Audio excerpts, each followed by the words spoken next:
Nous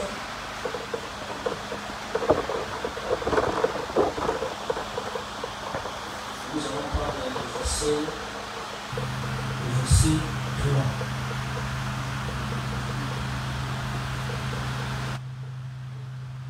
Les sœurs envoyèrent dire à Jésus, Seigneur, voici celui que tu aimes est malade. Après avoir entendu cela, Jésus dit, cette maladie n'est point à la mort. Mais elle est pour la gloire de Dieu. Afin que les filles de Dieu soient glorifiées par elle.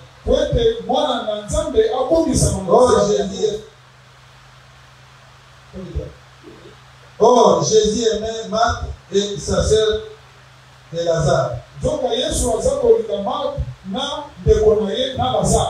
donc qu'il y apprit que Lazare était malade, il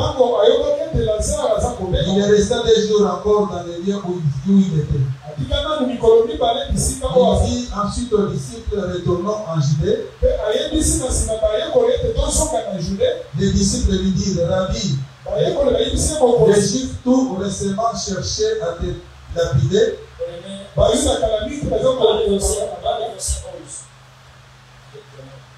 Après ces paroles, il leur dit,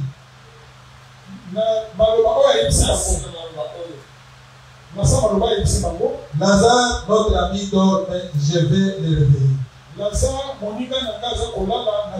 Les disciples lui dirent, Seigneur, s'il dort, il sera guéri.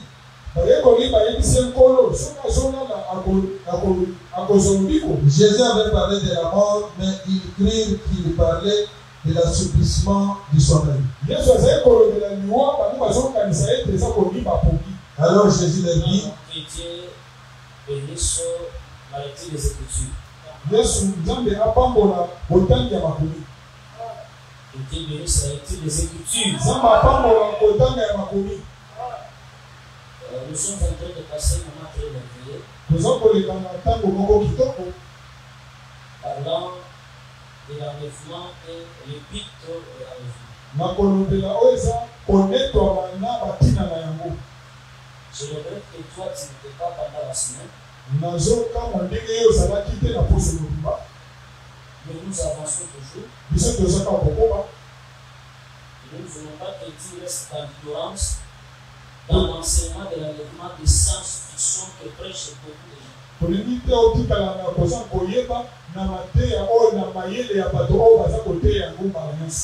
Nous sommes en train de réfuter beaucoup d'histoires.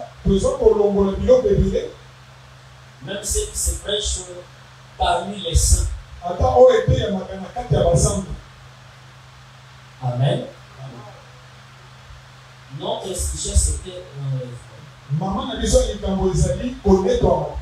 Nous avons défini l'enlèvement. Et nous avons expliqué que l'enlèvement c'est un événement, une des premières phases de l'avènement du Seigneur. Voilà. Et nous avons dit ceci. Tous les apôtres, Pierre, Jean, Jacques, Jude, ils parlaient de l'avènement du Seigneur. En parlant de l'avènement du Seigneur, dans leur entendement, ils voyaient le retour de Jésus sur la terre comme roi. Et nous avons donné l'écriture de Luc chapitre 19 verset 12. Où le Seigneur dit, il y avait un homme de la haute naissance.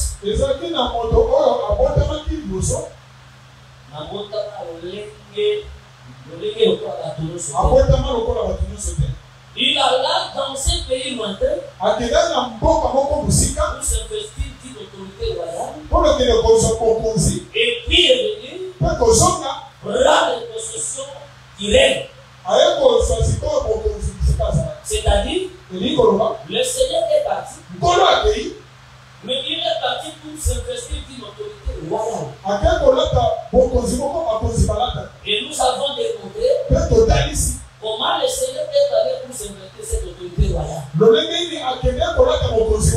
Dans sa première veille, il avait toutes les prophéties parlaient du roi, du royaume, de son royaume. Mais quand il est venu, le Seigneur n'était pas venu comme un roi. Il n'était pas venu comme un roi. Parce qu'il était rejeté parmi les siens. C'est comme David qui a été au moins roi dans la maison de son père. Mais quand il va dans la maison de Saoul, il ne parle pas comme roi. Il partira là-bas comme un simple serviteur. Il deviendra comme un joueur de harpe. Est-ce que quelqu'un le comprend? C'est pourquoi Jésus, quand il est venu, il était roi. Il était élevé. Quand il est descendu, il était devenu comme un simple serviteur. Parce que les joueurs de harpe, c'est un prophète. Or, un prophète, c'est le roi. C'est un serviteur. C'est pourquoi nous avons dit, Salomon parle des arbres. Dans 1 roi chapitre 4, verset 34, il parle du cèdre, et il descend en parlant de l'hysope. Or, le cèdre, c'est le roi, et le peuple. Mais quand il parle comme l'hysope, il parle un simple homme, c'est un serviteur. Or, Jésus, pas le roi, ne pouvait pas mourir. Or, Jésus, comme Dieu, ne pouvait pas mourir. Mais pour mourir, il a fallu qu'il se dépouille de cette majestueuse. Et il se fasse comme un simple homme, comme un simple serviteur. Prenez l'écriture. Si vous prenez 1 Samuel chapitre 20, regardez quelque chose. Un prophète, c'est quelqu'un qui marche avec des types. Il faut un nombre hérotype. Pour faire asseoir la pensée, il doit employer les images. Un jour, David se trouvait dans la maison de Saoul, en train de jouer sa harpe. Il était entre les parois. Alors, entre les parois, c'est-à-dire entre deux murs. Alors, l'Écriture dit ceci. Saoul, un esprit mauvais entrait encore pour l'agiter. Il prit la hanse qu'il avait à la main. Il dit maintenant, j'ai vu la position de David. Je vais le courir directement. Il prit la lance. Il lança contre David.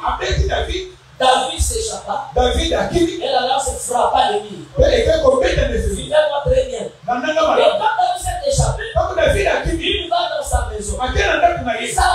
Saoul ne l'a pas laissé. Il dit, j'ai besoin de ce fils d'Isaïe qui vient ici. Et c'est que je suis en train de dire, frère, que Dieu vous bénisse. Écoutez, maintenant David qui s'est échappé, mais la lance de Saoul avait touché les parois de mur. Et David s'est échappé. Souvenez-vous que le mur c'est une personne. Oh, les corps pour la chair aussi c'est un mur. Parce que quelque part, les murs de la séparation étaient appelés la loi, mais les murs aussi c'était la chair de Jésus. Pas avant ça frappé, ça n'a pas frappé Christ. Ça a frappé seulement la chair. C'est pourquoi à la croix, la lance n'avait pas frappé l'esprit. Christ était sorti, mais la lance avait frappé la chair. Il a laissé des traces. Est-ce que vous me comprenez? C'est pourquoi dans notre évangile, c'est lui qui était mort. C'est Jésus. Mais Christ n'est pas mort. Parce que Christ, c'est l'esprit. Et Saoul ne l'a pas laissé. Écoutez, Saoul ne l'a pas laissé. David va dans la maison. Dans sa maison. Il envoie les soldats pour aller les prendre. Et c'est grâce que quand David raconte à Milka ce qui s'était arrivé. Parce que l'homme ne peut raconter sa femme. Et de la même manière aussi, c'est l'église qui détient les confidences de Jésus. La révélation, c'est l'église qui la détient. Je parle, ce n'est pas l'église faite de méthodes, mais l'église selon l'enseignement des apôtres. Et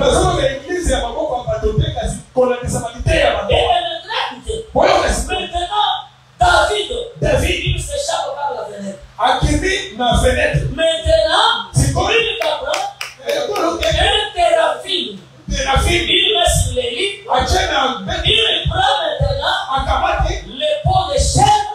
Il couvre les théraphines. Il prend la couverture.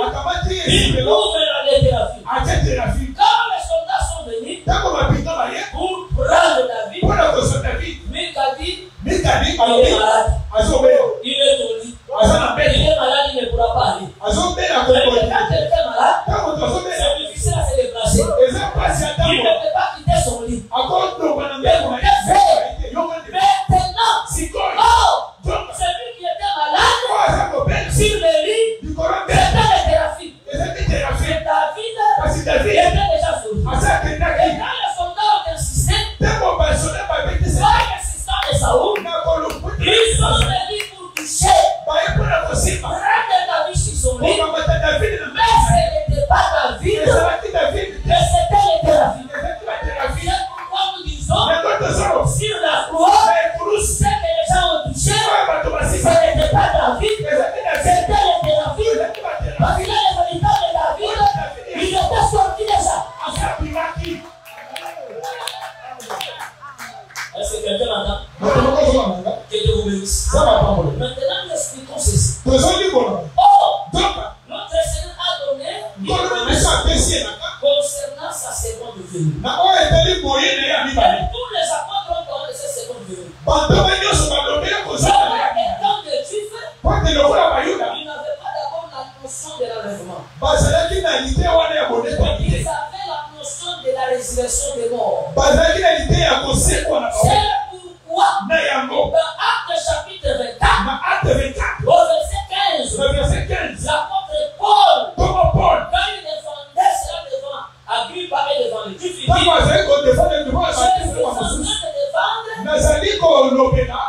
l'espérance que tous les patriarches et tous Israël ont sur la résurrection des justes et des injustes. C'est qu'ils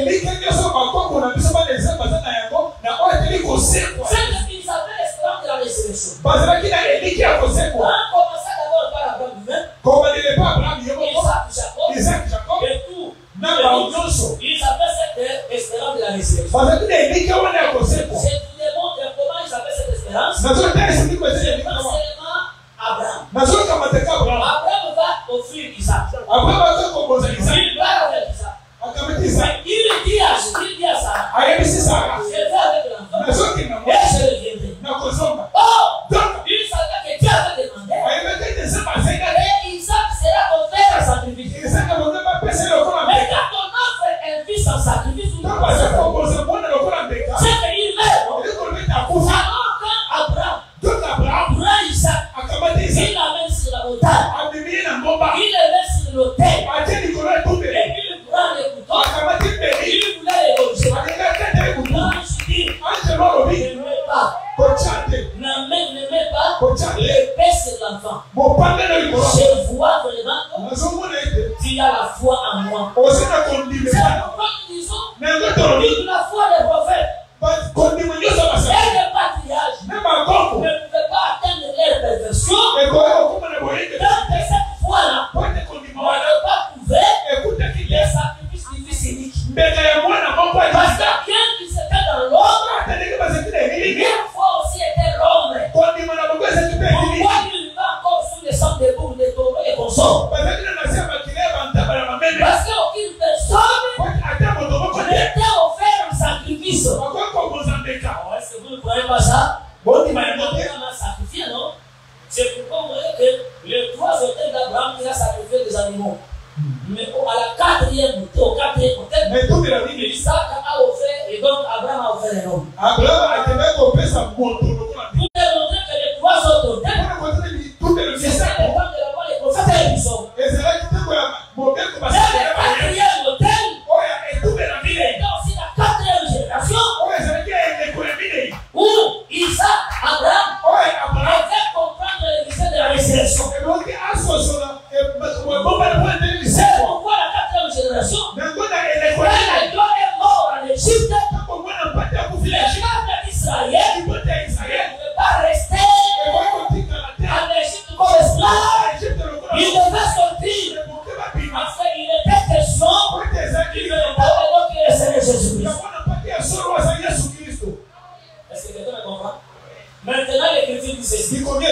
Quand il est parti là-bas, il dit je parle avec l'enfant, je reviendrai. C'est-à-dire, lui-même avait la foi que Dieu était capable même de réciter Abraham.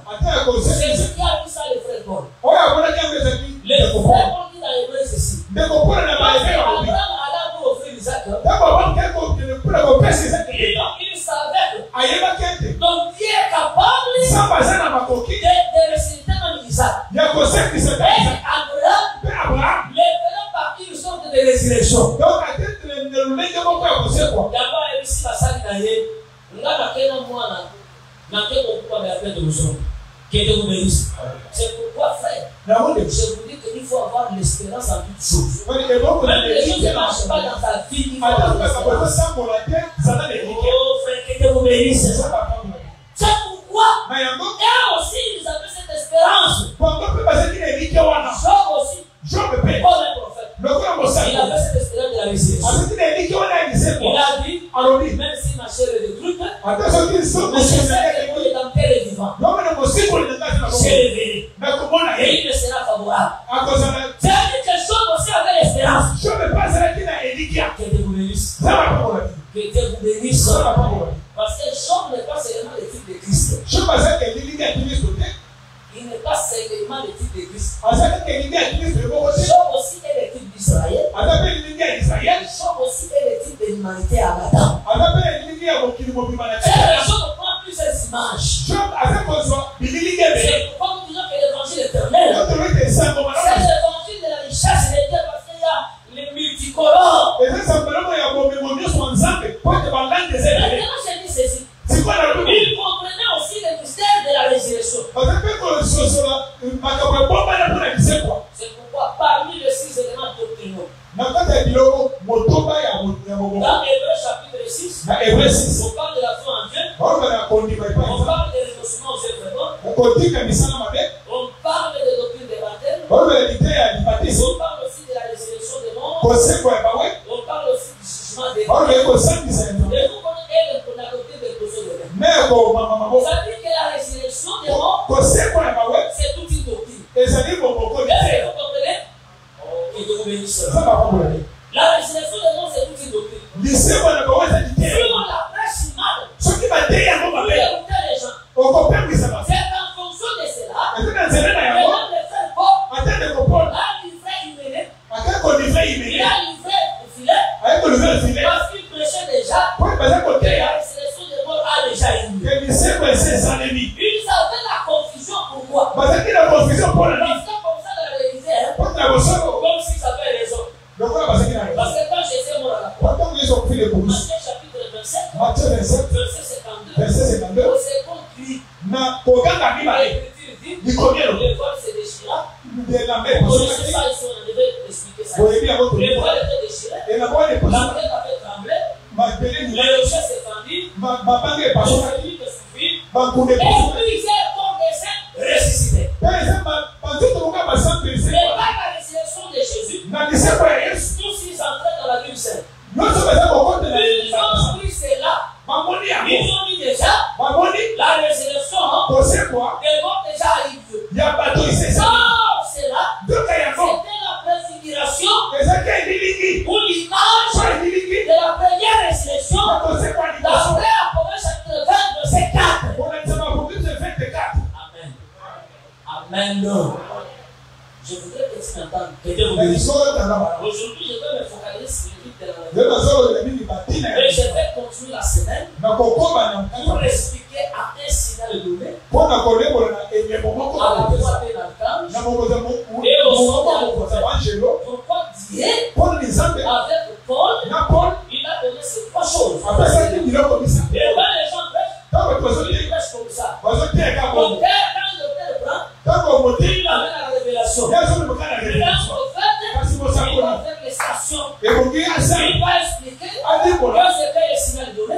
Que c'était la voix de l'archange. Et que c'était la trompette de Dieu qui descendra du ciel. Parce que même l'apôtre Paul, dans 1 Corinthiens chapitre 15, au verset 52, il dit ceci, à la dernière trompette, en un clin d'œil,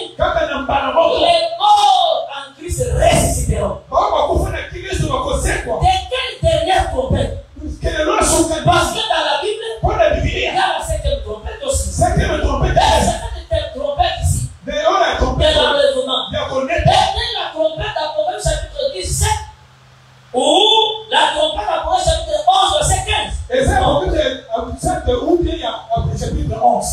Ça va pas pour le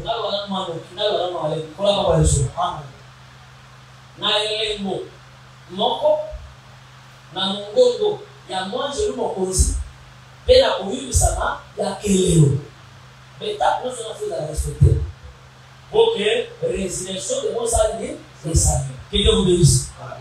Mais alobi boyete bayuda nyonso bazalaki na eliki ya ke liserbo bakufisa nini esali po tomoni yango meme ata Marke ayebisango Yesu na yebi kenge biso bazala kosekwa na kosekwa na mokolo ya suka eto comprendre tobi bazali na litea wana ke mokolo ya suka liserbo esali nini ekosa sikoyo apôtre Paul azwi liserbo wana akabola wana biteki mibale alobi nazali kondima nazali eliki ya lokola bango mpe bazali eliki ya wana ke liserbo ya bayengeli ezali mpe liserbo ya bato na kanisani ni eza.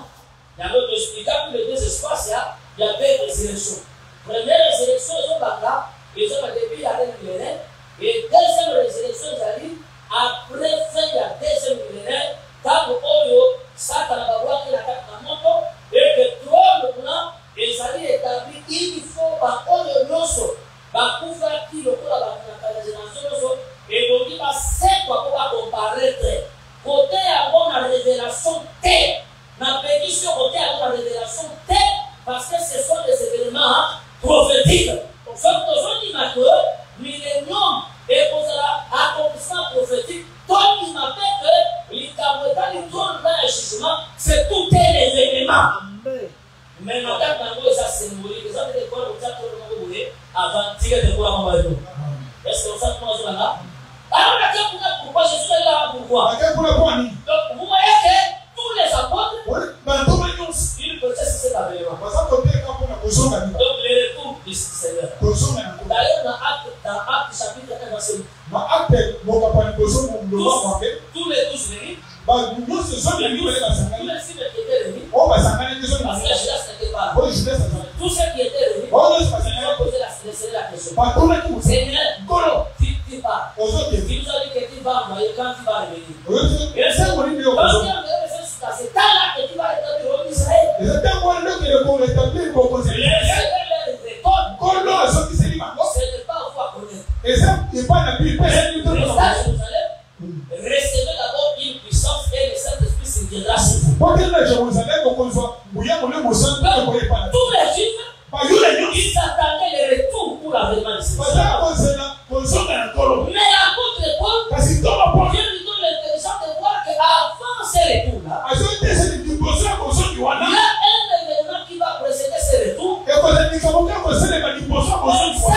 événement-là, c'est l'enlèvement. C'est pourquoi il dit, je vous dis un mystère. L'enlèvement, c'est un mystère. Il était caché. Oh, que Dieu bénisse. Je vous dis un mystère. Nous ne mourrons pas tous.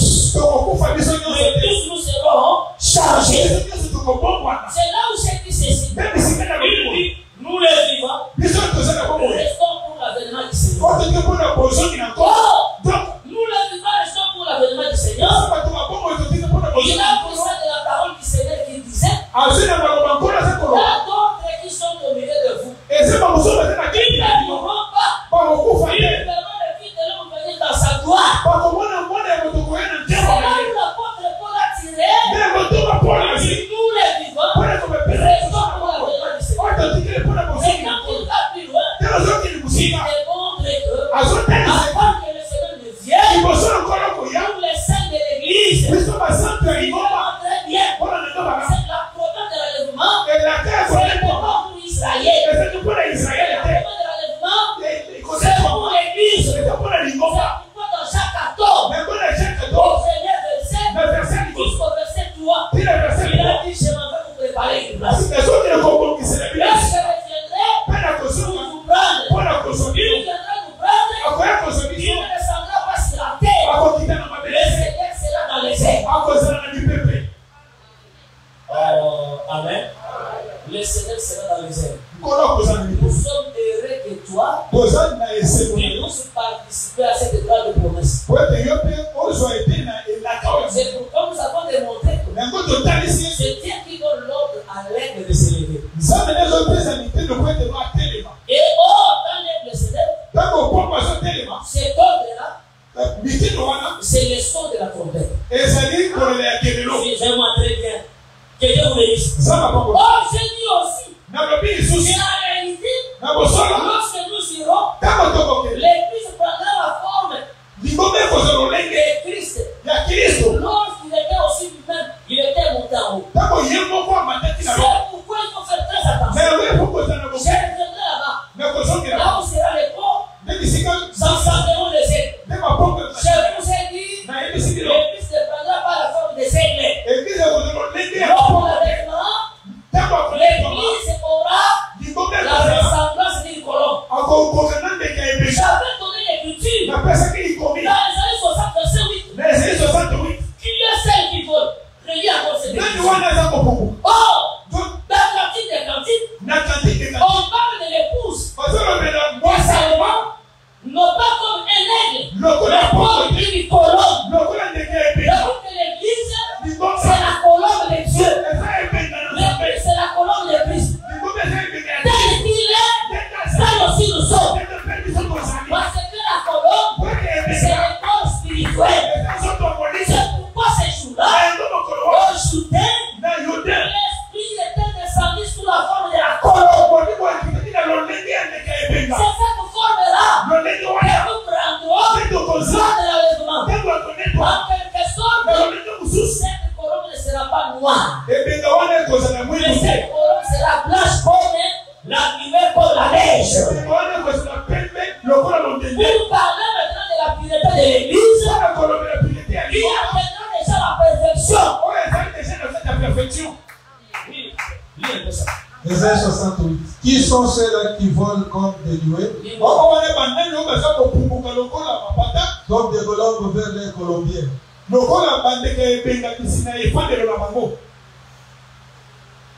Oui. Car les îles espèrent à moi, et les navires de Tarsis sont en tête, pour ramener de loin tes enfants avec leur argent et leur or. Si vous prenez la Cantique 6, verset 8, il y a 61, 80 continues, des jeunes filles sans nom. Une seule est ma colombe, ma parfaite, elle est le livre de sa mère. La préférée de celle qui lui donna le jour. Et nous avons donné encore d'autres écritures. Toi qui es ma colombe, tu es ma parfaite. Donc l'Église, c'est la colombe du Seigneur Jésus. Mais, attention, l'Écriture, où sera les corps s'encenderont les ailes. C'est une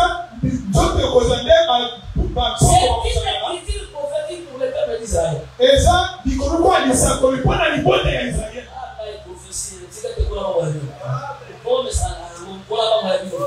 C'est sur la distinction des choses.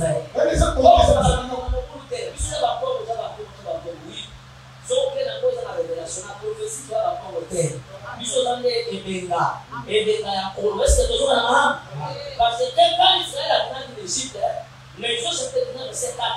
Nous avons vu qu'on a il y a encore dans le Deutéronome chapitre 32, dans le Deutéronome 29. Nous avons vu que pour Israël a mis beau, est-ce que nous avons un malade? Il y a un moment où il y a ici, quand nous autres, les autres, on s'est arrivé, là aussi, le retour de Christ est comme le corps, et au moment où on a fait un corps à Goya, dans le temps des oliviers, dans le corps où on a Israël, pourquoi parce que le Seigneur a détruit l'icône nyonso. On viendra expliquer ça lentement. Que Dieu vous bénisse. Mais j'ai dit ceci. L'Église prend cette forme de la colombe. C'est cette manière-là que David identifie aussi le Seigneur. Je pense que dans Psaume 68, il dit, s'il savait les ailes comme la colombe. Mais pourquoi il ne parle pas de l'aile? Parce que, en réalité, la colombe, c'est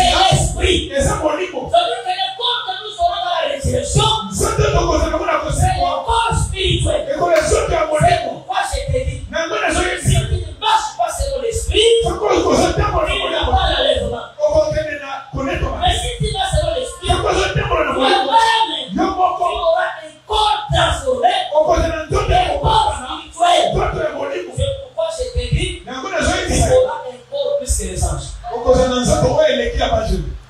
Amen. Si quelqu'un pour la bande, on va pousser à dire que au moment de la résurrection des morts, tu vas commencer à voir l'ange. On va pouvoir rater. Nous sommes l'ange, nous sommes une race supérieure. D'abord, on la colo. Nous avons appelé si on cause. L'icolo la combo de nous. Puis à tomber l'icolo la ange. Si vous voulez, vous avez commencé à causer. Vous avez accepté. Il faut passer à lui, à tomber là. C'est pourquoi vous avez remarqué que même en temps, avant d'aller poser la fête, on a roi à Zéris, on a place à l'extérieur. Et là, ça va être pas comme maman, parce que le roi ici va Zaraki, ailleurs ici va être ça dans Zaraki. Le roi va se rendre compte que à l'égard de son place à l'année, à l'égard de son place extérieur, tout va dans mon tour, avant que la maman se rende au bal. Donc, non, avant qu'on dise ça a été. Est-ce que toujours là? Oh, que Dieu bénisse. Voilà les fils de Dieu, tu es plus que les anges. C'est pourquoi l'Écriture nous dit que tous les saints, nous jugerons les anges. L'ange de juger, ça va m'étayer le terre. La prière le terre. L'ange de Chine. C'est quelque chose pour la mon livre, oh, ça n'est pas Donald Trump. Mon livre, ça n'est pas petit. Mon livre, ça n'est pas Kagame, Museveni, Macron, Batunoso, même à Bozina Biso, Kalabango. Biso, Sam, Sabango. Parce que mon pilote, ils ont la possession de la bango. Est-ce que vous savez ça? C'est quelque chose. Mais si vous avez un ça, il faut qu'on ait un autre molimo. Mais quand on a un autre molimo, il faut que la parole, les autres sont comme on appelle parole d'esprit.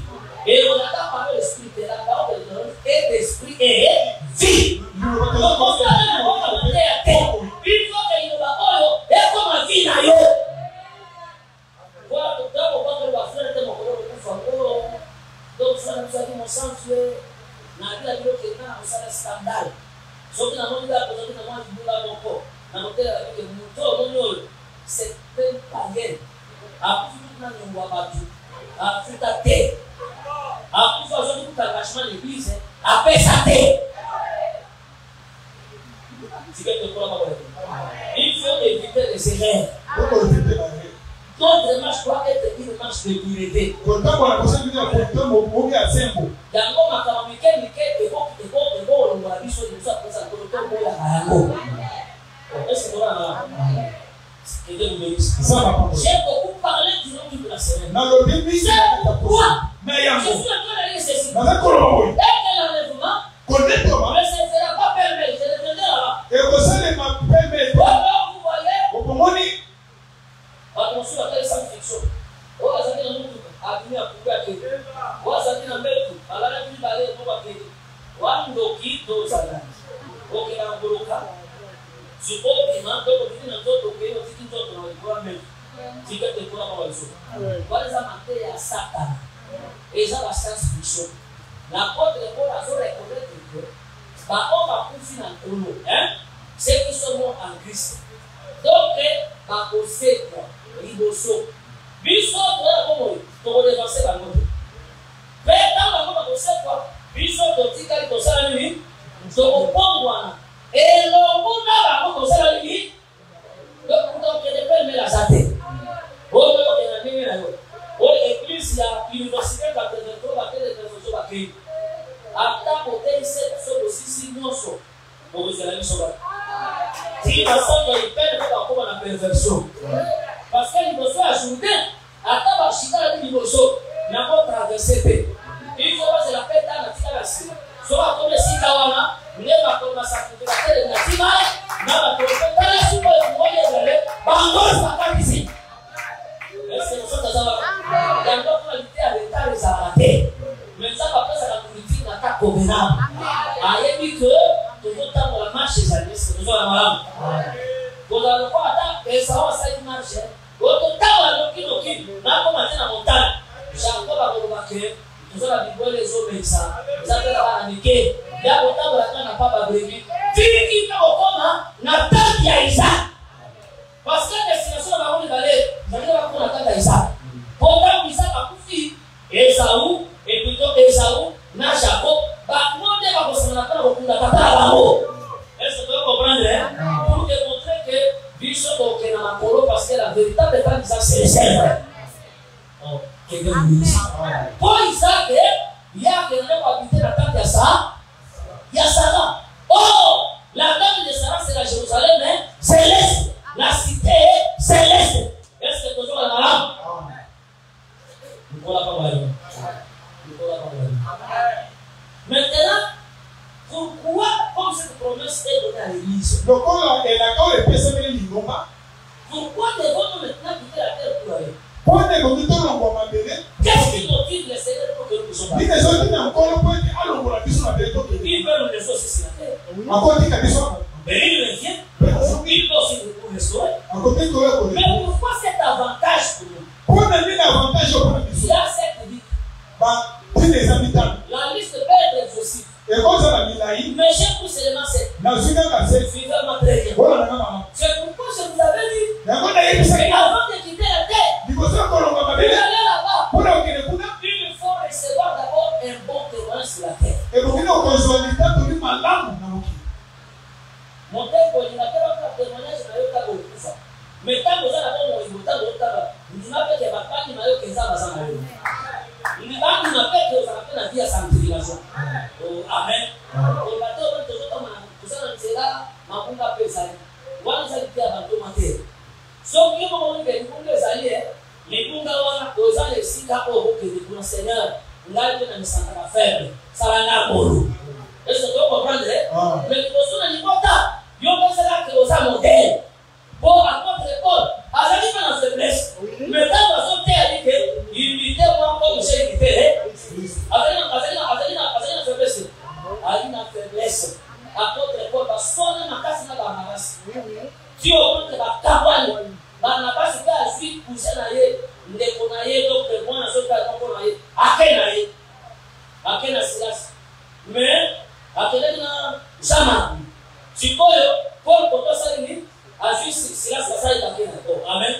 Mais il y a un moment pour la vague à côté, mon cas livré faiblesse à Paul les amis de lui. Parce que mon comment les hommes des apôtres dans les et ça difficile. Et que mon toyo non comment la faiblesse. Mais mon toyo sous la comment. Est-ce que tu comprends? Le projet de la carte de marche, il y a des perfections. Oh, que Dieu bénisse. Quoi que la tombe va imiter faiblesse, mais pas imiter les perfections. Ah, est-ce que tu es là? Si tu es pour la mort. On dit, vous avez le sang, et ça, il faut peut-être que vous ayez. Évangile éternel, non comme c'est évangile éternel. Celui qui est pour la slogan. Mais évangile éternel, ça veut toute une vie. Il faut nous sentir que vie à Bantoma, vie à Christ a manifesté dans la carte. Nous, ça va le faire à miroir. Oh, mon Dieu, sur la taille, à mon église, dans la carte. Est-ce que tu es là? Que Dieu vous bénisse. C'est pourquoi la vie de la sanctification, dans la vie à crainte de Zambé, n'a qu'à passer de quoi le bâter. Mais de côté à crainte de la sanctification, le quoi le bâter. Hein? Bâton de côté la sanctification, le quoi le bâter, c'est pas. Les gens vont la comment? Parce qu'ils sont tombés à corps. Comment ils passent à dire qu'elle m'a dit à terre. Frère, bonne amis. Comment les gens veulent? Bon, il faut une explication. La terre. Nous sommes allés dire que nous produisons la carte na yo, pas de la terre. Il y a pour ça les formes pas côté. Quand la lumière entre à toi, c'est la lumière qui va travailler.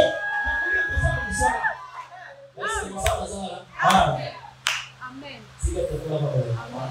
Il y a la catholique et pour la protestant, pour la kibariste. Nous sommes baissés la voix de l'eau. Donc il y a les mythes. Et le Seigneur, afin que nous puissions aller à l'enlèvement. Nous ne pouvons pas aller comme ça. Et cette promesse est uniquement non pour Israël. Pour l'Église. C'est pourquoi le Seigneur a donné la parabole des 10 vierges dans Matthieu chapitre 25. Nous avions expliqué. Le royaume de Dieu est semblable aux 10 vierges. Qui allait pour aller raconter, qui partait pour aller raconter. Il prit les lampes. C'est pour ça que les lampes étaient allumées le jour de la Pentecôte. Nous sommes dans la marche. content C'est pour pourquoi personne n'a le droit de dire à telle ou telle église, vous êtes une vierge folle. D'abord, votre rôle de dire comment on est, puis nous, on a et que vous êtes Donc, vous forte. voyez, à quel point on a vierge folle, tous a vierge ça dans la mongolo. Mon bon boy, au Kanabutu, voici les mots à la Sarabon. Vous êtes au Korango, ah, frère, vous avez une vierge, c'est vous avez une vierge folle. Tu peux te croire pas mal. Nous avons dit, moi, si la Jérusalem, moi, dans la Sarabani, et pour Managana, Nabutu. Natawa Butu, comme moi, dans la Yote. Mon doigt, c'est la mobile, c'est vrai. Sauf mobile à quel problème? Pour le Koran de la bataille. Ça va bien avant le jour. Oh, qui est le ça. Nous sommes la quantité 3. La quantité 3 va bien vous faire. Mon père dit à Québec, moi c'est salade. Maintenant, moi, à Bélénier dans l'église, moi c'est ça, à Télémaki. Amen. À Télémaki, à la terre, à la qui est à Zoa, qui a zone là. C'est que tu vois, moi, je suis. À la rappel, il mange à vierge sage. Mais mon sous-sous, la quantité 3, donc 5 à lui, mon père a dit, na kutu ya sa lo wala ki lamba alala ke ni mo ruma bike na lata ni na wala ki lamba na sikola ki makoro na kosala ni na wala ka sumi lamba ni mo kala isi ka ko na ni sa aketawa pinyi makoro bike akuta na kina baga ko sala ka baka moka to baka moka ba peta ki ba ko ni ko te ba sokisi image wana pe baka image a grande tribulation. Est-ce que vous avez là? Donc, on a un bali, même on va la faire sous au bout de la vacanité. Parce que, pétalo, il y a un peu de ça qui dit que, quand le stère a ok, le qu'on a vierge sage, le qu'on a les autres filles, va au Kennedy, va au titre à la Kuna et va chasse gaz, va au Kuma va continuer à roi. Amen. Si vous avez ça, va au Lexabanon, on a comme sous roi. On a dit parce que, va ça la quitter. Neke gai azali kosala nini kopesa yango biloko yango moto azokalité eza te responsabilité ya ministre de la parole. Il faut fournir les choses nécessaires pour l'église. On a dit à l'égal de leur donner les choses qui étaient nécessaires.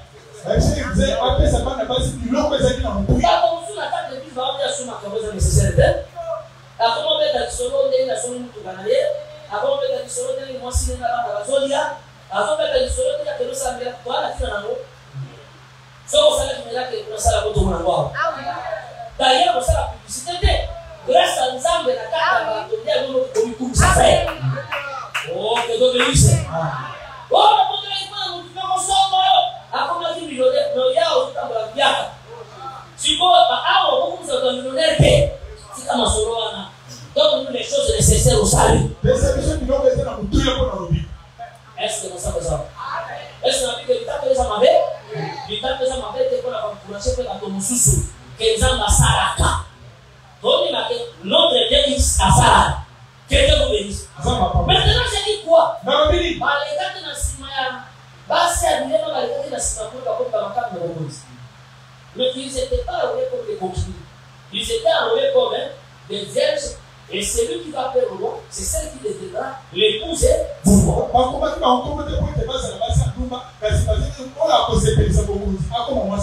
manière aussi David. Dans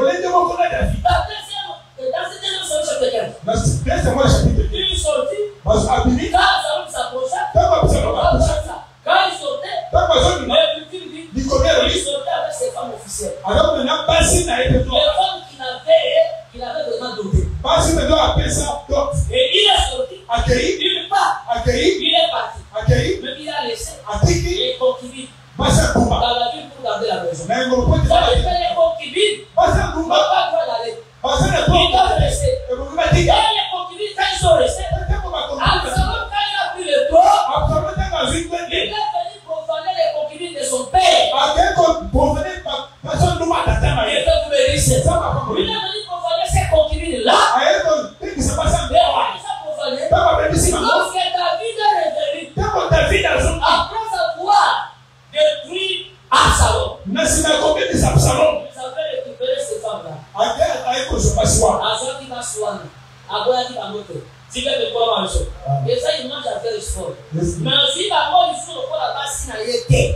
Comme le la concubine, il dit qu'ensuite, à dire que même même les n'a considéré mais ils ne seront pas encore considérés comme épouses. Épouse, on a compris dans 4 annonces que Dieu vous bénisse. Que nous avons bientôt.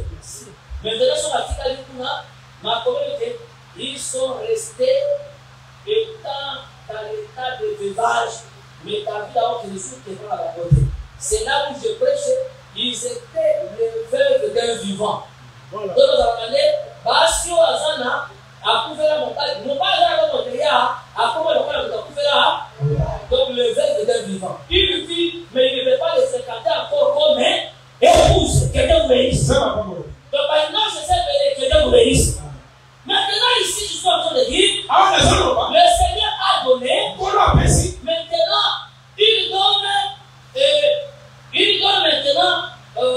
il donne maintenant pour quel but devons-nous aller maintenant dans l'enlèvement. D'abord, si nous voulons aller à l'enlèvement, le Seigneur lui-même, dans Jean 17, verset 24, lis-nous. C'est pour que nous puissions participer à sa gloire.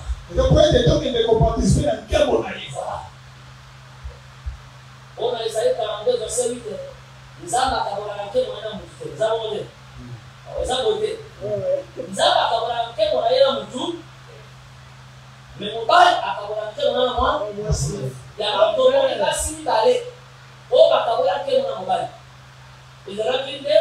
la femme de Judas, Esther. Oh, que Dieu bénisse. Quand Esther a menti, Esther, même éteigne la moitié à il veut dire que sur la face il veut dire qu'il a partagé sa gloire avec son épouse.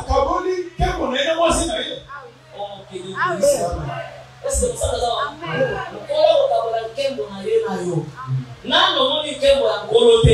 parce que la gloire que nous films privés, nous les verrons le Seigneur dans cette gloire. D'abord, dit que ici, quand on a posé, en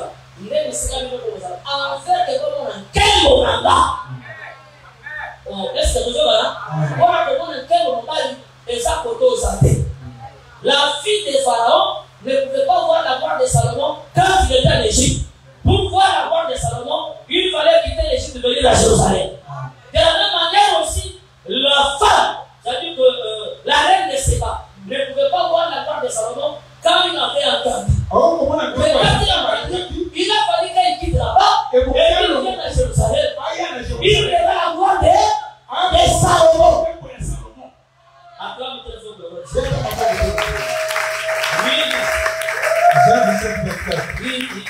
Je veux que là où je suis, ce que tu m'as donné, soit au sein de moi. Afin qu'il voie ma gloire, la gloire que tu m'as donnée, parce que tu m'as aimé avant la fondation du monde. Je leur ai fait connaître ton nom. Je leur ferai connaître afin que l'amour dont tu m'as aimé soit en eux. C'est que je sois en eux.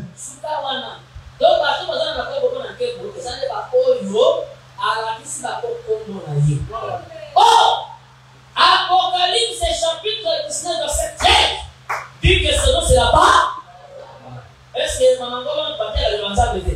Battre aka. Est-ce que la gloire de Nzambe? La gloire de Nzambe te. Parce que gloire de Nzambe ça la rendre cachée. Proverbe 25 verset 1. Si la table dit que la gloire de Dieu c'est de cacher les choses. Mais la gloire de roi Nzambe les véritables rois, ont révélé gloire c'est le Seigneur Jésus. Parce que nous avons la carte de création à combattre Nyonso. Même Jérusalem céleste a combattu un mot. Oh frère,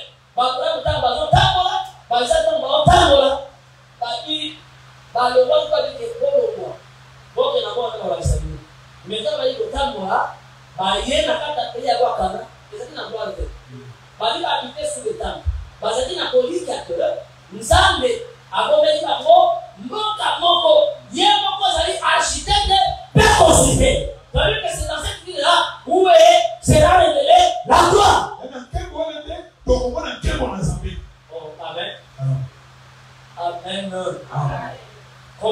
Colossiens 1, verset dit ceci. Christ à nous, l'espérance de ton frère. Toi, tu es censé voir la gloire. Avant que nous puissions voir cette gloire céleste, nous devons aussi commencer à voir cette gloire ici sur la terre. Dieu doit faire quelque chose dans nous. Non, c'est pour dire que nous vivons. C'est pourquoi la porte de Paul dit, nous devons aller de gloire en gloire.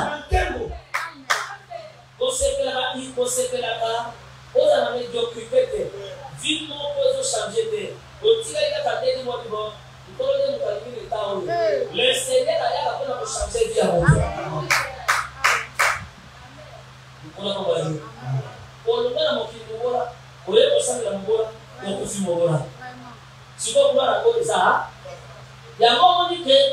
Jésus a aimé ça qui marque dans Marie.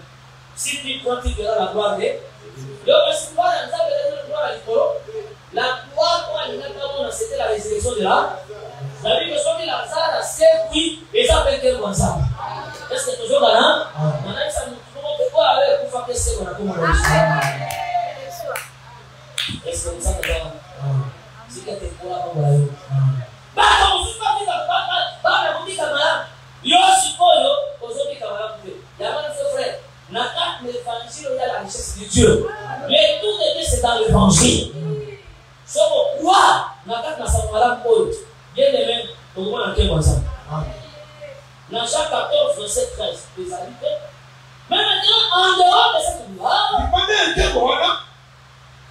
ce n'est pas seulement la gloire. Mais pour de tout le travail que nous avons fait, le Seigneur doit aussi nous récompenser. Donc, il a montré.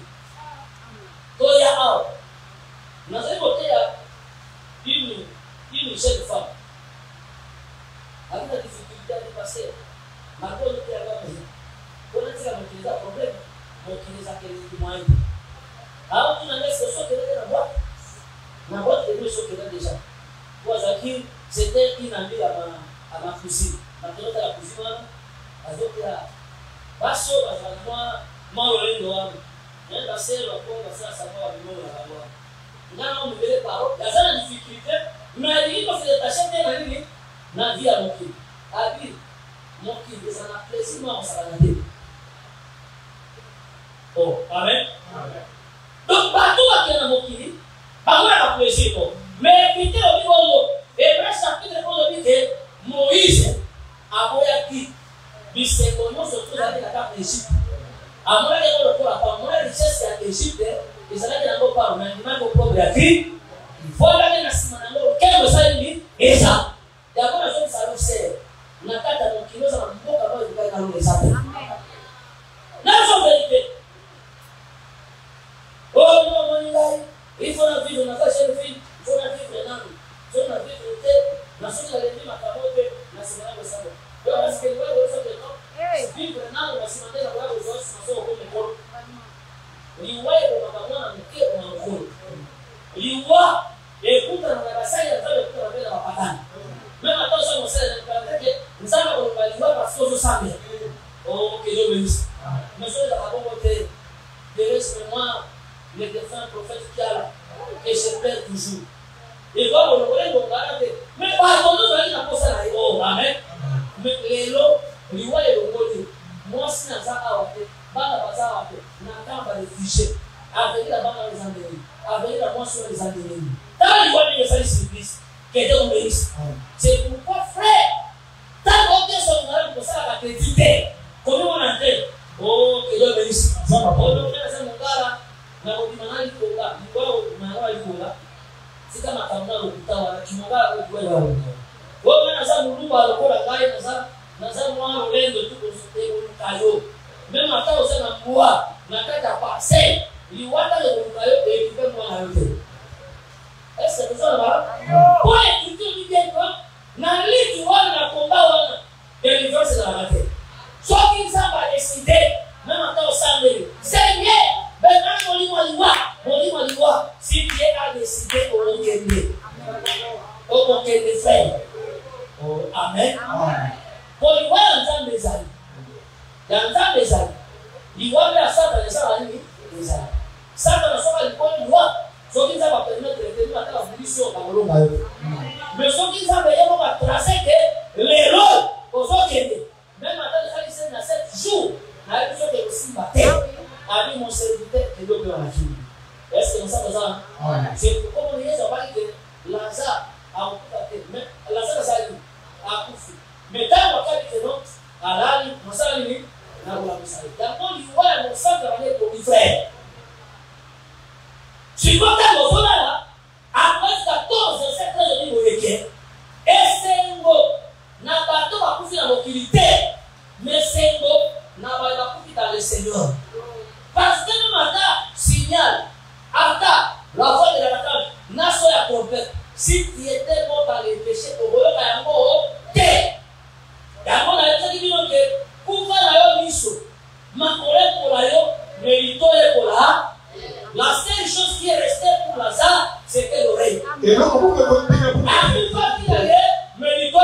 pour la a dit bien que le rédempteur viendra, ça va couper la à Toyota. Oh, amen. La foi vient de ce qu'on attend. C'est pour ça que nous avons dit que nous avons commenté à terre.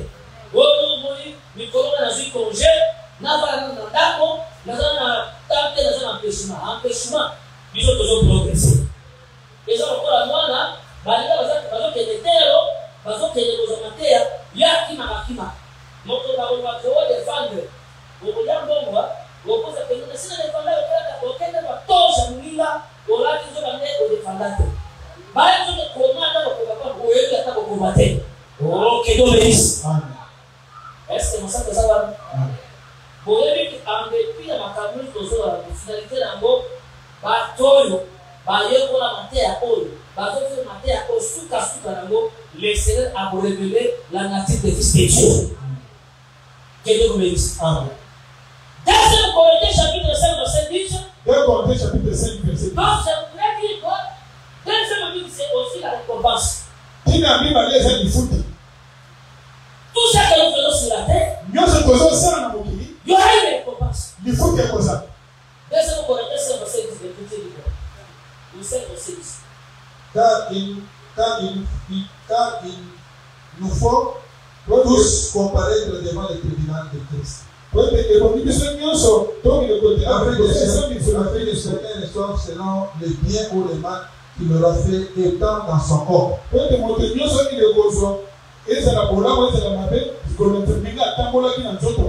Ici, je voudrais préciser quelque chose.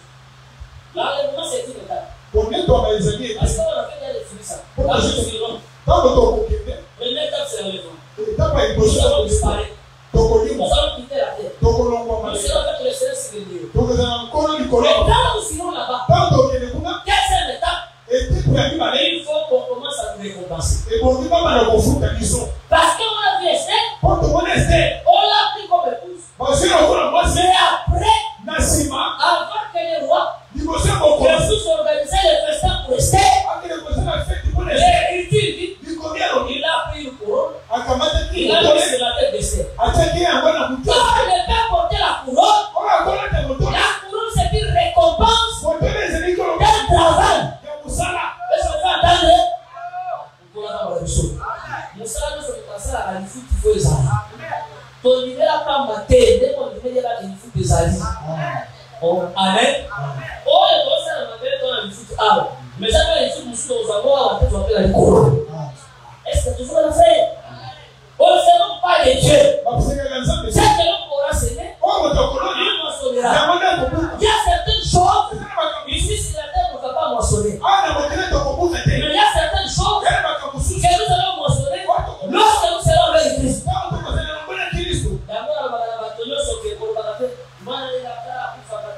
C'est que nous n'avons pas tout comme ça, frère. Moi, je vais voir nous sauter. Et vrai, apporte quoi pour aider. Bah, pour nous, c'est la personne qui a commis. Bah, soit qui nous a attaqué par le amen. Mais c'est l'écriture, non? Bah, pour faire sans avoir ce qu'il a été promis. Et ça, on a comme ça, on se voit en tête. Et ça, on a comme ça, donc on se voit lorsque nous serons avec le Seigneur. Mais si on a confiance à aux huités, on a aux huités, vous avez dit que Dieu, il n'est pas un grand pour oublier le travail. Tous les œuvres que nous faisons, méritent une récompense. C'est pourquoi, ici dès à présent, l'épouse, on lui a donné les fins et qui sont les œuvres égyptiennes. Mais dites pas encore les fins. Mais ce n'est pas pire. Ce n'est pas éclatant.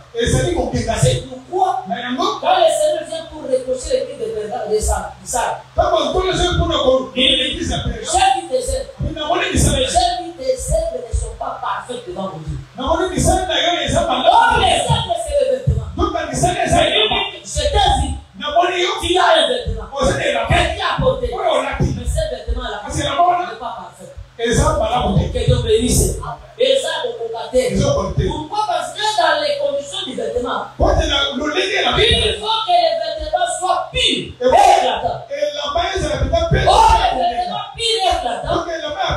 C'est pourquoi l'Écriture chapitre 9, au verset 7 jusqu'au verset 9, à tout temps, que lui ne manque pas ce matin.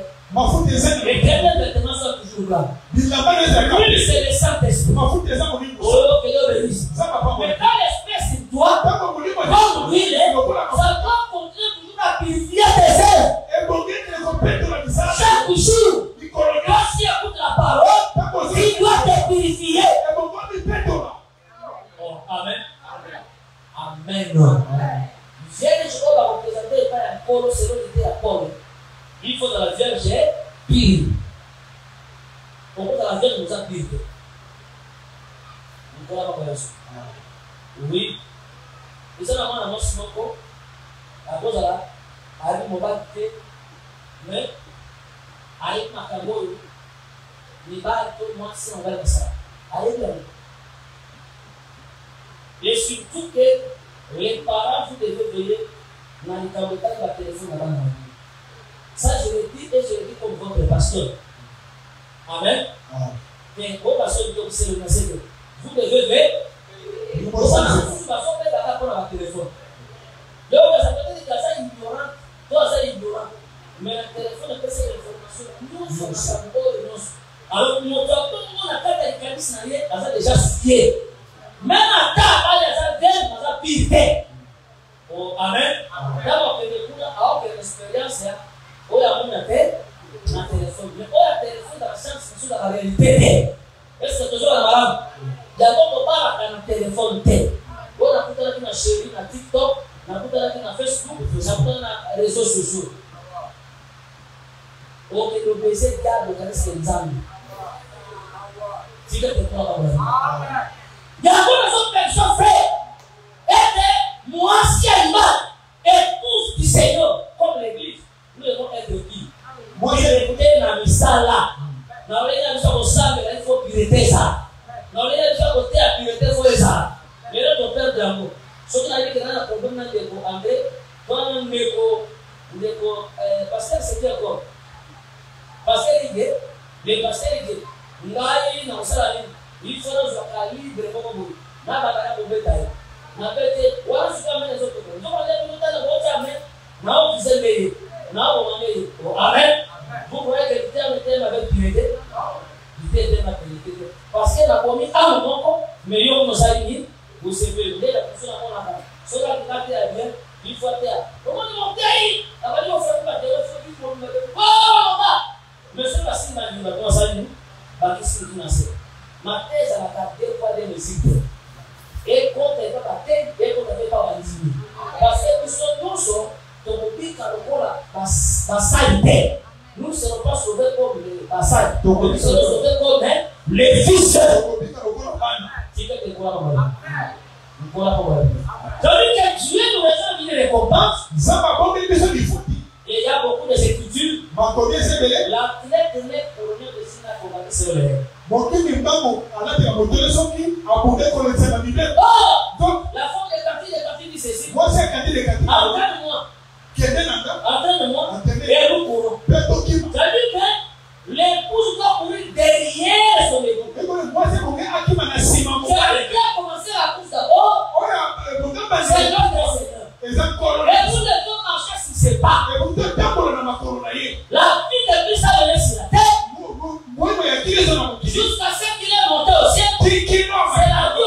l'église. Or, les pas de Christ aujourd'hui, les empreintes ou les pas, c'est l'enseignement des apôtres et des prophètes. Donc, dans la trace d'Abraham, notre père, nous avons la trace à Christ.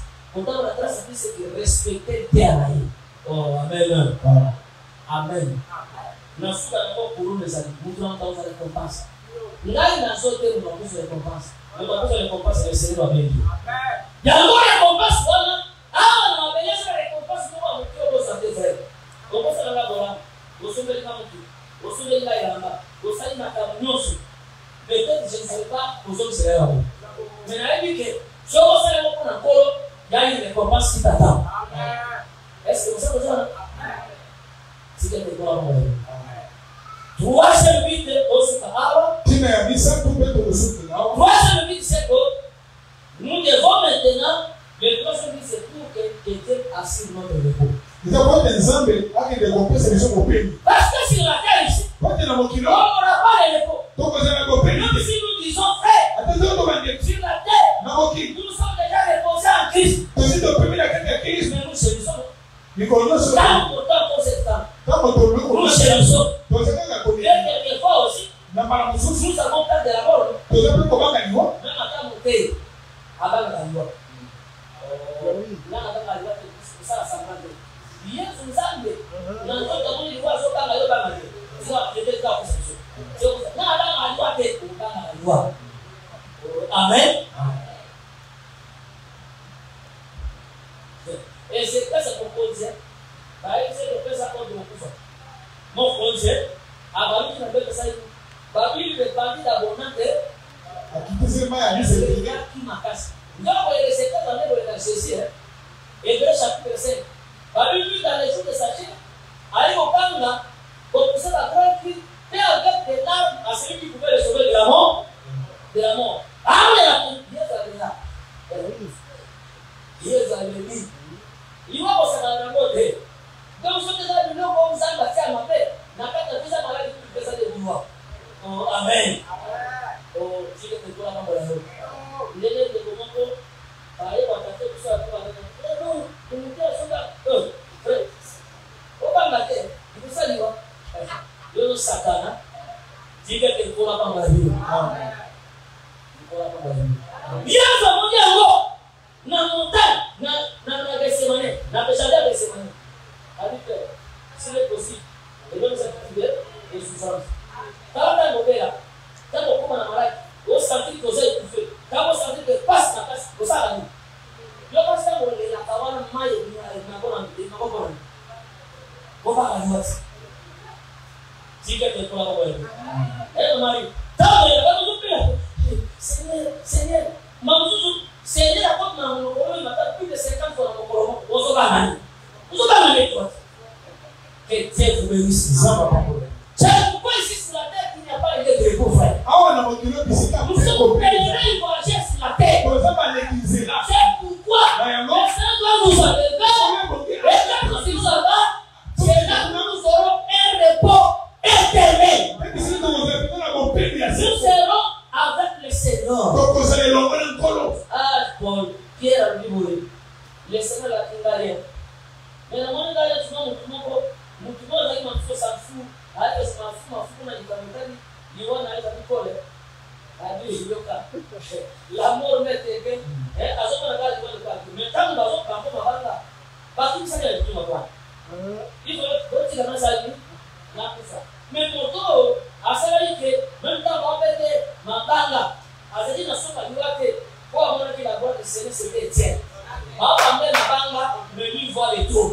Il voit la gloire. C'est pourquoi on dit que Christ en toi, c'est l'espoir de la gloire. Oh, Amen. D'abord, on va nous montrer ça. Mon toit, on a déjà le trône, il voit déjà la gloire. Et que ma étape, ouana, si on va atteindre la perfection, on va la suivre. D'abord, quand on va créer, l'apôtre donc ça dans ce terme, atteindre la perfection avant la terre. Oh. Il avait atteint la perfection avant la pierre. Mais Matthieu avant de Matthieu à pied. Mais Pierre a dit qu'il a atteint la perfection. Au point que dans la bataille, il va dire qu'il est comme un ange.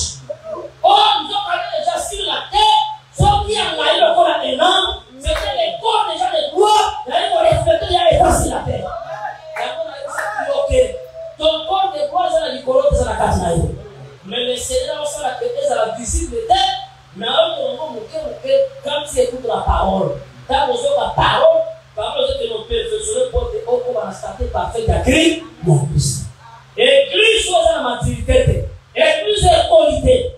Bien aimé, le Seigneur a nos habits sur le côté de terre. Oh, amen.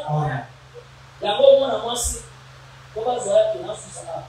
Moi, je crois que il faut que la Bible pour les nous avons notre obéissance. Nous avons l'équipe de France. Azan m'a bien été. Azan m'a bien été. Il n'a pas de ça. C'est pour ça qu'il m'a connu le carré là. C'est le moment où on a sa massité, on a sa main de choses à la vie. Ça dit que m'appelle les gens déjà pour sa maturité. Oh, m'appelle pour les connaissances à l'idée. Quand mon coupe, mais parce que la quantité de cadeaux que m'appelle le corps de coupe arrondie. Na kata kwa toni masanga. Ça va aller. Nous allons masanga na kata nous allons l'idée. Vous appelez mon côté sur la voie ça tomber. Vous appelez mon côté, vous allez ça tomber. Ça tomber là. Si vous êtes de quoi mon radio. Oh, on va le voir. Oh, tiens là. Nous avons doctrine, nous avons la doctrine. Vous avez poussé la doctrine. Oh, prophétie n'a pas fait la prophétie la semaine. Pour Simba. Il faut non sur révélation prophétie pour Simba. Aussi du homme, aussi une réalité. Mais la première qui a la royauté. Si on ne parle pas ici, on n'a pas le roi. Donc il y a la chose. Aussi une homme, il y a la homme. Si aussi une les choses à la réalité. Ma paix est libérée. Que Dieu vous bénisse. C'est cette femme-là. Moi, je suis. Mais qu'elle va. Ma paix là, parce que finalement, il va nous parler. Il faut que la carte de la carte de l'Oba. C'est pourquoi il y a la dynamique à moi. Dynamique à la carte de l'Oba, l'Oba, la terre, a dit qu'il a clôturé de 12 faits. Vous avez dit terre à Thomas. À la ligne, à la base de l'Oki. Donc, il a dit que je te remets 100 000 photos, 100 000 photos, il était à terre. Par exemple, la terre à l'Oba, la biso, la terre à l'Oba, la biso. Ça, vous avez dit, vous avez dit, ça, si quelqu'un ne va pas le faire, voilà. L'église nous a l'église paix. Il a dit, oh, nous sommes les camarades de quoi, nous sommes les motos, nous sommes les camarades de la Bassamokil. Nous sommes allés dans la Bassamokil, dans le déjà, parce qu'il va devenir Chababo. Parce qu'il va laisser la séance à mort, moi, la Sichelle. Moi, je suis abîmer les places avec si je voudrais que l'église garde la virginité. Parce que le Seigneur ne séparera jamais la main avec si virginité. Deuxième Corinthiens chapitre 11, verset 9, apôtre pour lequel nous n'avons pas ici qui n'ont pas dans Christ, pour être présenté une vierge pure. Amen. D'abord, même en temps de mourir, sauf pour sa soeur. Maman, papa, vous avez mon annonce, il faut revenir à elle. Ah, comme sa virginité n'a pas sur la virginité n'a pas ça punition. C'est une fille ou à des honorer papa. Tu veux te croire en ça. Mais par contre, peut-être que tu vas son mari, ma camarade est comme une bako, vous avez un amour, pas à l'école à l'école. Vous mais pour l'église, tolérance est exaltée. Oh non, je suis qualité à mon moyen. Je vais copier moi, maman, je vais copier moi, je suis moi, et je suis le copier à l'eau. Et bah, fichier, système, on a attendé, on a poussé la paix, la paix, on a poussé la paix. On va échapper. Je me suis qualité. Je besoin de la carte en arme déjà, on s'est guéri. Dis que tu es pour la maison. Il y a des choses, on va essayer de se faire, on commence. Soit ils sont de la mise là-bas, il y a la découverte, il y a des gens qui sont là. Donc, on a dit que la nationalité à Thomas. Donc, la nationalité était. On comprend les violence. L'idée à eux. Et pour qui donc, tant qu'on a monté à l'homme, Bantou, ça a dit, bactère, tu pèses la bactère, pour Bantou, bactère. Pour la bactère, elle sauter ma caméra à Sika. Bactère, tu vas créer. Mon frère, maintenant je vais te montrer la quantité de la poussière qu'on a fait formée. Ce qu'on donc il y a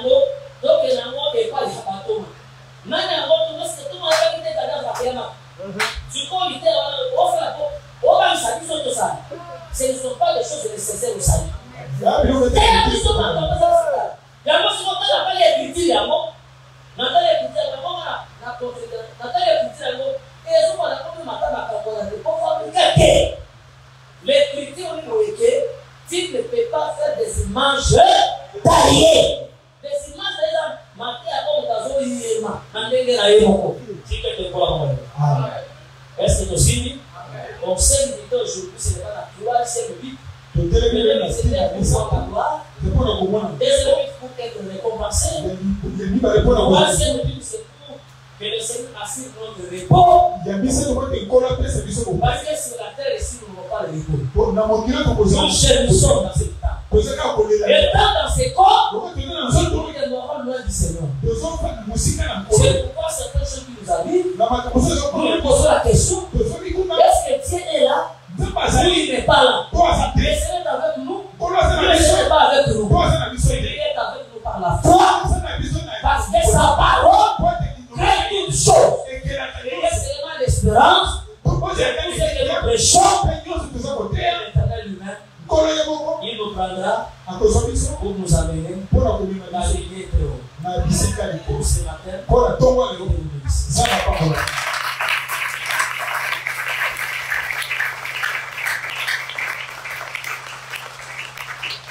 Yahweh, Yahweh, Yahweh, Yahweh,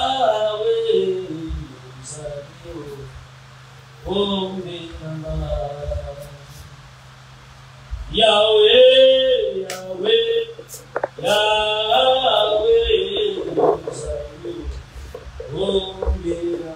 Yemba, Yemba, Yahweh,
vivre cette parole.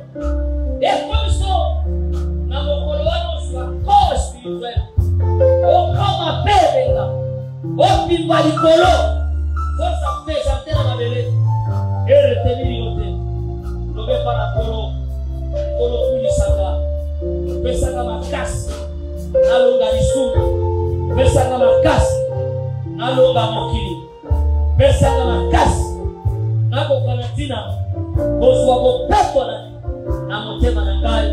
Na Congo na Yesu Kristo. Bien aimé tout ça, mais bon Dieu l'a bien aimé.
Ce que le Seigneur fait pour se préparer.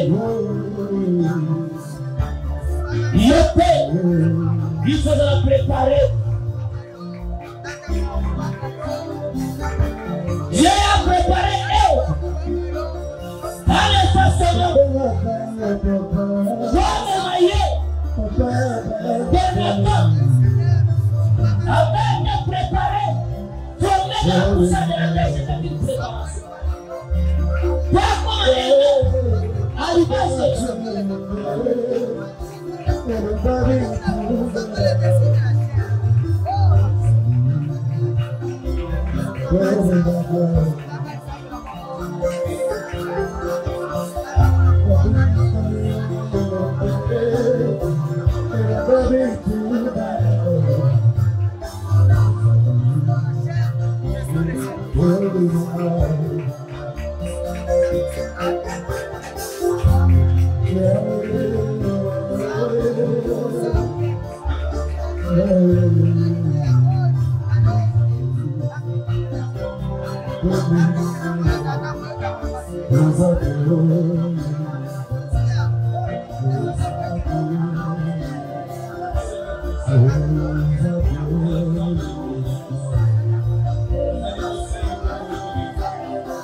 makoki nyonso pour convaincre la femme.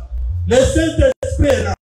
Toute sa dimension, toute sa puissance, toutes ces méthodes, les alliés dans l'église pour nous convaincre, pour nous donner les moyens qu'il faut faire pour que l'épouse ait une rencontre. La ligue senga makoki, ya molimo santo bien-aimé. Senga makoki.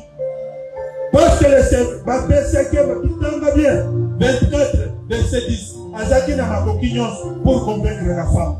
Yango Saint-Esprit azali longo na biso na nzela litei. Makoki ezali pour convaincre. Senga makoki ya Saint-Esprit. Bisiko zoko kote bien-aimé. Tanga lisumu na mo. Kobanga te.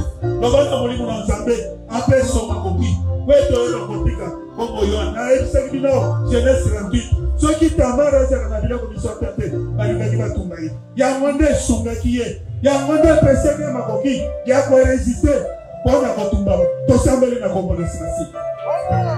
Ozali Nzambe lelo Seigneur.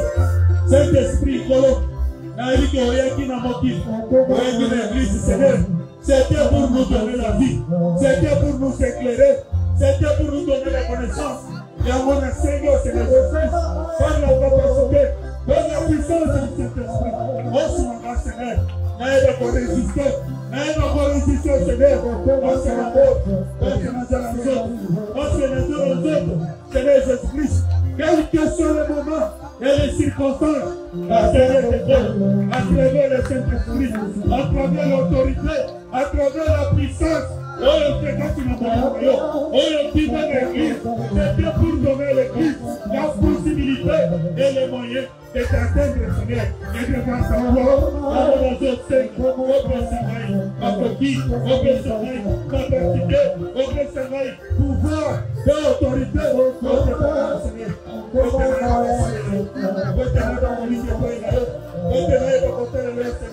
C'est à travers la puissance du Saint-Esprit que nous avons la salut, que nous avons la Seigneur.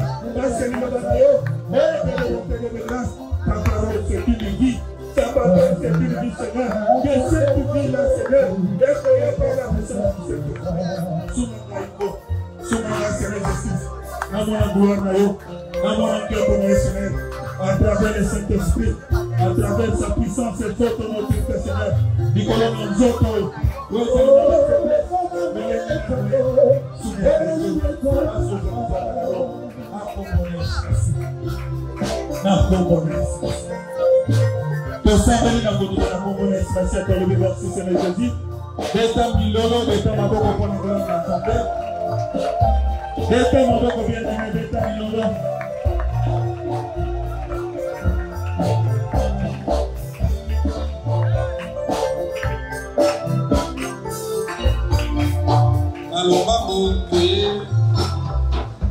Pona kopesa offrande soko za mpaya pania droite na yesa mute katikati ozana dim action de grâce.